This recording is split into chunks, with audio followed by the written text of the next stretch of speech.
Naam, ndugu msikilizaji na mtazamaji, ninapenda kualika katika muda huu na saa huu tupate neno kutoka katika kitabu kile cha waraka wa kwanza wa Petro sura ya kwanza na ule mstari wake ni 3. Nao inasema, ahimidiwe Mungu Baba wa Bwana wetu Yesu Kristo, ambaye kwa rehema zake nyingi alituzaa mara ya pili ili tupate tumaini lenye uzima kwa kufufuka kwake Yesu Kristo katika wafu. Bwana Yesu asifiwe.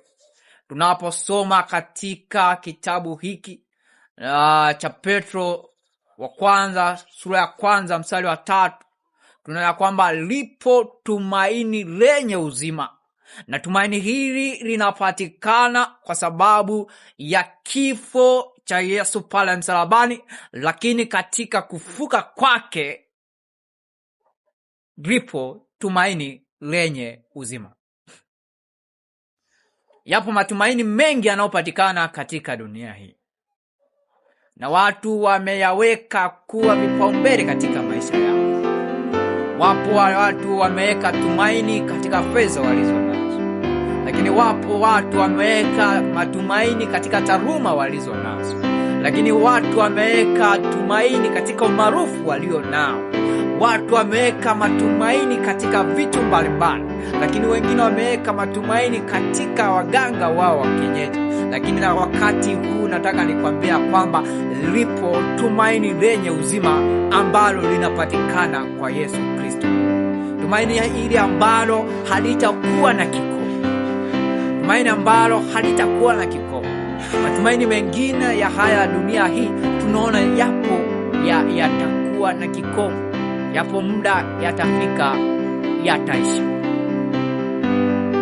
Nami napenda kukupendekezea kwamba licha kwamba unapitia katika changamoto mbalimbali za hapa duniani, nataka nikwambia kwamba maisha haya ya hapa duniani ni kama maisha ya wafungwa fulani waliokuwa katika gereza fulani, ambao walikuwa wamekaa muda mrefu gerezani bila kupata msamaha, na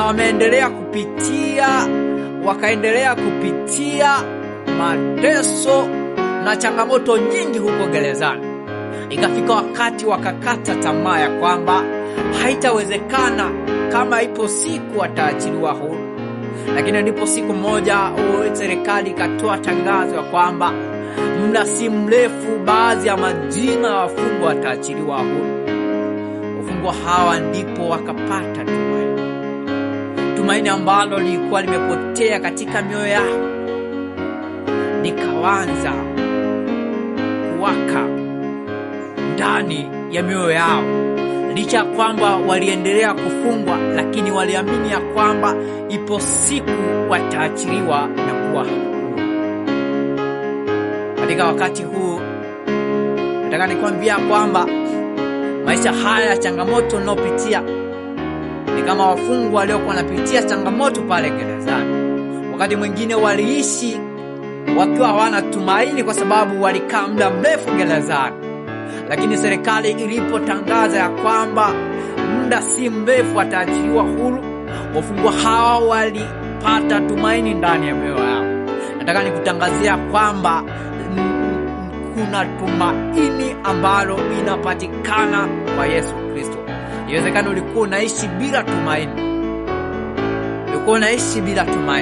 lakini nataka nikwambia lipo tumaini lenye uzima ambalo linapatikana kwa Yesu Kristo, ya kwamba mateso haya tunaopitia ni ya muda kitambo.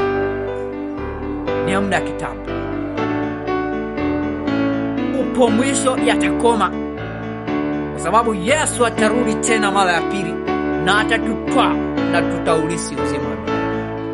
Nataka nikwambia kwamba endelea kuwa mwaminifu katika changamoto unayopitia. Endelea kuweka tumaini lako kwa Yesu. Kama watu wa Asia walioandikiwa na Petro, waliokuwa wakipitia changamoto, lakini Petro aliwaandikia barua hii kwa kuwatia moyo kwamba mateso mnayopitia, changamoto mnazozipitia si maana Kristo atarudi na siku mtaulisi uzima wa milele. Mungu akubariki, Mungu akutie nguvu, Mungu akufanye ukae imara na hatimaye kuzidi kuwa hodari hata Yesu atakaporudi kulaki uzima ule wa milele.